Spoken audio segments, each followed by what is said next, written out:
Hello student. तो last video lecture में हमने किस तरह से चैप्टर 3 के जो प्रैक्टिकल है उसमें किस तरह से डिज़ाइन बनाना है वो मैंने आपको बता दिया है। तो उससे आगे अब सीखते हैं। तो सबसे पहले मैं आपको ये जानकारी दे दूं कि आपको इस प्रैक्टिकल के लिए ऑनलाइन शॉपिंग का जो वेबसाइट हमने बनाया है उसमें दो फाइल आपको बनानी है। एक का नाम आपको देना है bill.html और दूसरा school plaza dot H T M L.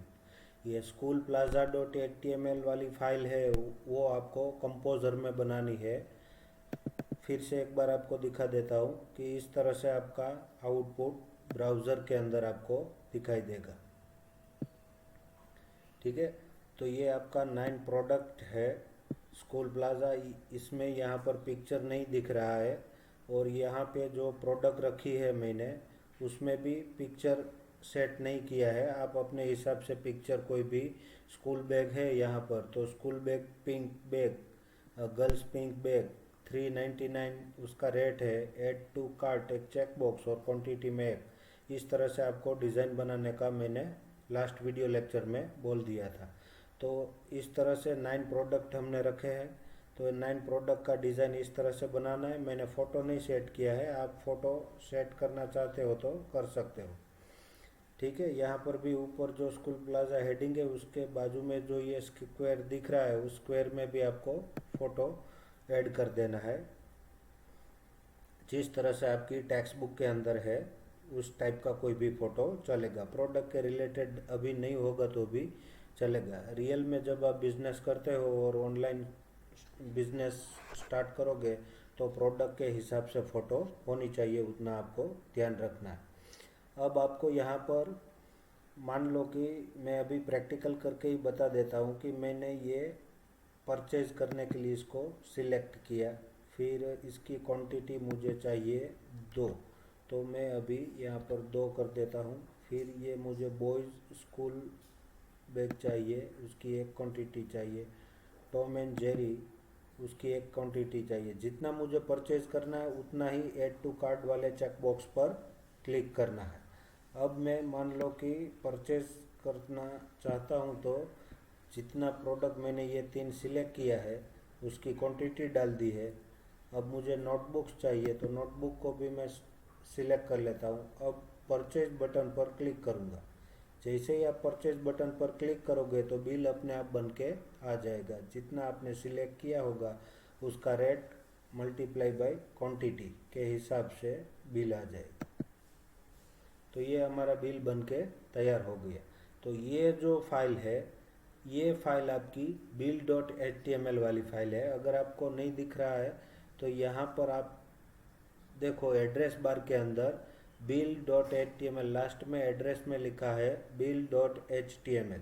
तो ये हमारा जो फाइल था bill.html वाला, ये मैंने आपको 2 फाइल बनाने को बोला था कि एक बिल फाइल और दूसरा है स्कूल प्लाजा। तो ये जो बिल वाला फाइल है उसका आउटपुट आपको यहाँ पर ब्राउज़र पे अभी दिख रहा है, वो bill.html वाली फाइल है। उसका कोडिंग भी मैं अभी आपको बताऊंगा। और जो अपना डिज़ाइन वाला पार्ट है वो ये कंपोज़र के अंदर भी आपको दिख रहा है। अभी ये आपको कंपोज़र के अंदर डिज़ाइन बनाना है और उसका कोडिंग भी मैं आपको बता देता हूँ। तो HTML टैग पर आप यहाँ पर क्लिक करोगे नॉर्मल मोड के बाजू में सोर्स में, तो आपको इसका कोडिंग भी दिखेगा। तो ये कोडिंग आपको यहाँ से स्क्रिप्ट टैग जो शुरू हुआ है हेड पोर्शन के अंदर, यहाँ पर हमारा हेड टैग है और यहाँ पर टाइटल टैग हमारा ख़त्म हुआ। टाइटल टैग ख़त्म होने के बाद आपको स्क्रिप्ट टैग शुरू करना है और स्क्रिप्ट टैग ख़त्म नीचे होगा।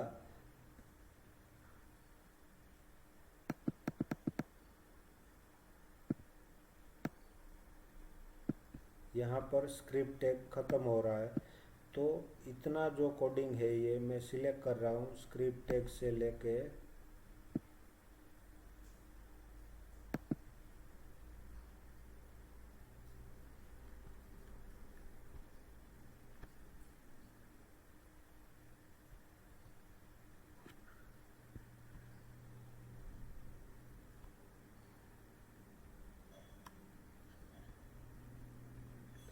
इतना जो कोडिंग है वो आपको टाइप करना पड़ेगा। सोर्स पोर्शन के अंदर टाइटल टैग ख़त्म होने के बाद आपको स्क्रिप्ट टैग शुरू करना है। स्क्रिप्ट टैग शुरू करने के बाद ये फंक्शन ऑन कार्ट, यहाँ से आपको same to same coding type करना है। तो उसमें एक प्रोडक्ट का मैं आपको समझा देता हूँ कि यह हमारा ऑन कार्ड नाम का फंक्शन हमने शुरू किया है। उसके अंदर एक var check equal to false, var cookie value equal to double quotation में कुछ नहीं लिखना है, ब्लैंक रखना है, फिर semicolon, if document dot get element by ID B1 dot check, मतलब आपकी पहली प्रोडक्ट का जो चेक बॉक्स है, उस चेक बॉक्स का नाम हमने रखा है B1। तो उसमें आप चेक करोगे, मतलब आपको वो प्रोडक्ट अगर परचेज करनी है तो उसको आप टिक करोगे चेक बॉक्स में, तो ही वो प्रोडक्ट का वैल्यू काउंटडाउन में आएगा। तो document dot get element by ID B1, जिसका नाम B1 है, उसको अगर आपने चेक किया है तो check equal to true var quantity equal to document dot get element by ID Q1, मतलब क्वांटिटी वाला बॉक्स है उसका नाम हमने Q1 रखा है। तो हमारी 9 प्रोडक्ट है, तो हर एक क्वांटिटी वाले बॉक्स का नाम, पहले बॉक्स का नाम क्वांटिटी वाला जिसमें 1 हमने बाय डिफ़ॉल्ट टाइप किया है तो उसका Q1, दूसरे वाले बॉक्स का नाम Q2 क्वांटिटी का, तीसरे वाले क्वांटिटी तीसरी प्रोडक्ट का Q3। इस तरह से आपको यहाँ पे कोडिंग में दिखाई देगा कि भाई ये Q3 है तो क्वांटिटी 3 वाला जो बॉक्स है उसका नाम Q3 रखा है। तो 9 प्रोडक्ट है तो Q1, Q2, Q3, Q4 up to Q9 तक उसका नाम रखेंगे। फिर यहाँ पर B1 है, वो पहले चेक बॉक्स का नाम B1 है, दूसरे चेक बॉक्स का नाम B2 है, तीसरे चेक बॉक्स का नाम B3 है।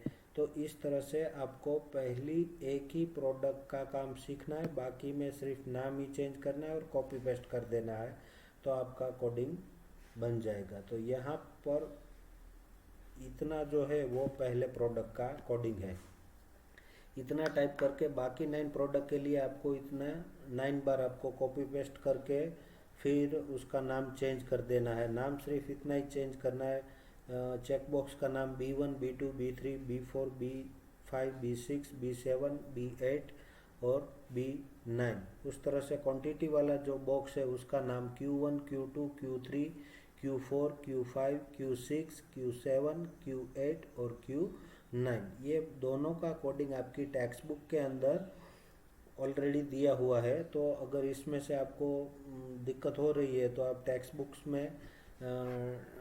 बुक के अंदर देख के भी इतना टाइप करोगे तो चलेगा। लेकिन उसमें शायद इनके नाम मेरे हिसाब से नहीं दिए है, उसका नाम अलग अलग है। तो मैंने आपकी टेक्स्ट बुक में जो नाम दिए उसके बदले में मैंने चेंज करके ये B1, B2, B3 रखा है और क्वांटिटी वाले का नाम Q1, Q2, Q3, इस तरह से Q9 तक और B9 तक आपको नाम देने हैं। तो यहाँ पर जो हमारा फंक्शन है वहाँ से लेके इतना आपको टाइप करना है, ये पहली प्रोडक्ट का है। फिर यहाँ से मैंने इफ़ से शुरू हुआ तो ये दूसरी प्रोडक्ट का नाम, दूसरे प्रोडक्ट का कोडिंग यहाँ पर। तो इस तरह से जो ऊपर वाला है वही सेम कॉपी पेस्ट करते जाना है। अगर नहीं समझ में आ रहा है तो आपकी टेक्स्ट बुक के अंदर देख लेना, ठीक है। तो ये पूरा हो गया समझ में। फिर उसके बाद ये 9 प्रोडक्ट का यहाँ पर ख़त्म हो जाएगा। फिर आपको यहाँ पे लिखना है if not checked alert no item selected curly bracket over else document dot cookie equal to cookie value window dot location equal to bill dot html, 2 bar curly bracket over फिर स्क्रिप्ट टैग ओवर।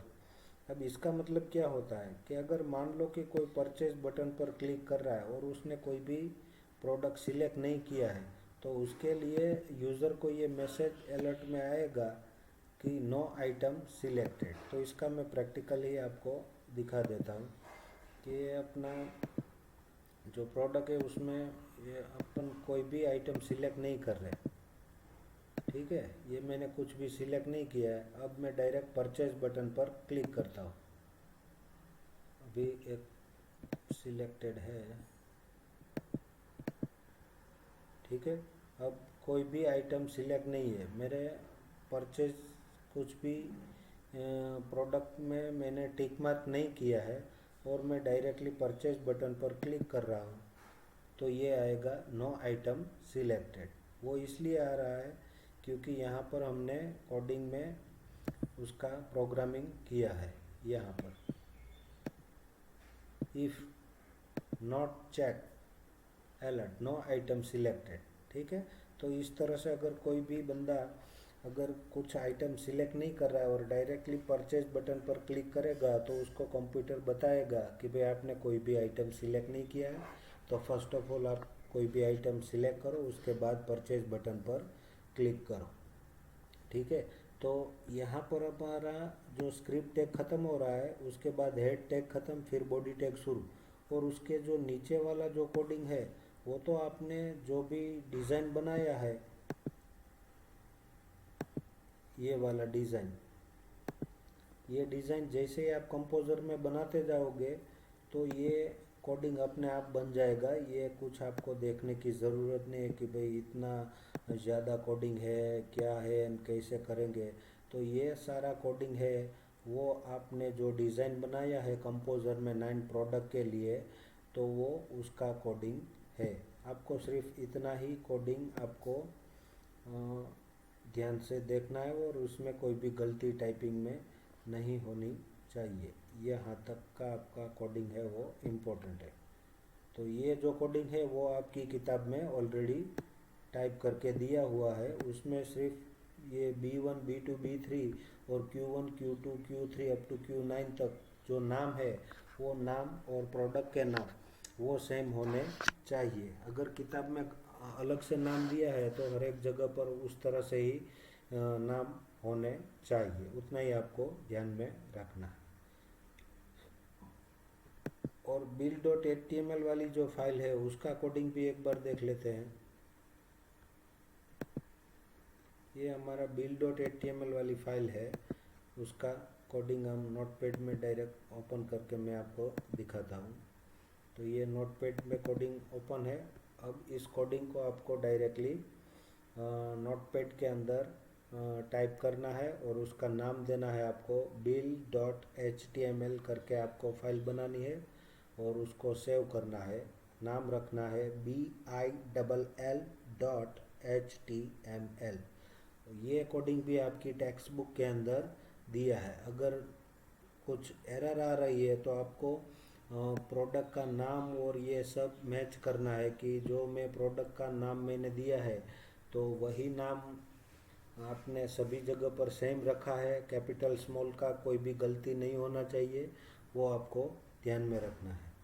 और ये आपका script tag यहाँ पर ख़त्म होता है, फिर हेड टैग ख़त्म होता है, फिर बॉडी टैग शुरू होता है।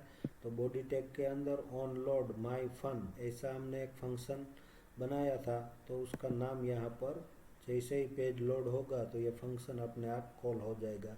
फिर 2 बार br टैग, बॉडी टैग ख़त्म और html टैग ख़त्म। तो इतना जो कोडिंग है वो ये आपको अगर इसमें से देखना है तो इसका स्क्रीनशॉट भी आप ले सकते हैं और इसमें से देख के भी आप टाइप कर सकते हो। तो ये इसका स्क्रीनशॉट ले लो करली ब्रैकेट तक का, फिर उसके नीचे मैं स्क्रॉल करके आपको दिखाता हूँ, थोड़ा बाकी रहता है वो। अब दोनों का स्क्रीनशॉट ले लीजिए और इतना कोडिंग आपको टाइप कर देना है। ये फाइल का नाम आपको रखना है bill.html, नोटपैड में ही टाइप करना है। फाइल का नाम रखना है bill.html। ये हमारा बिल वाला फाइल हो गया। और ये स्कूल प्लाजा वाला जो है वो आपको कंपोज़र में बनाना है। इसका नॉर्मल मोड में आप जाओगे तो ये आपको डिज़ाइन जो आपने बनाया है इस तरह से। तो ये हमारी 2 फाइल है। ठीक है, तो फिर से मैं एक बार आपको पूरा दिखा देता हूँ।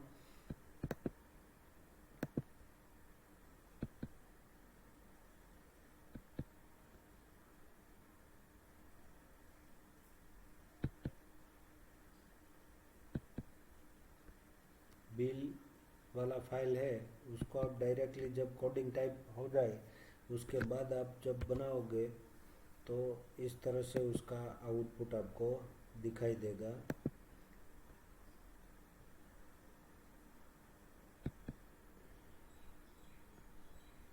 तो bill.html वाली फाइल आपने टाइप कर ली, फिर उसको आप ब्राउज़र के अंदर ओपन करोगे मोज़िला फायरफॉक्स या इंटरनेट एक्सप्लोरर के अंदर, तो पहले आपको ये चेक करना है कि इतना आउटपुट अगर bill.html वाली फाइल का आ जाता है तो आपका bill.html वाली फाइल का कोडिंग सही है। अगर ये आउटपुट इतना नहीं दिखाई दे रहा है आपको, आप जब कोडिंग टाइप करते हो और इतना आउटपुट आपको नहीं मिल रहा है, तो आपको समझ लेना चाहिए कि आपकी bill.html वाली फाइल में कुछ गलती हो सकती है।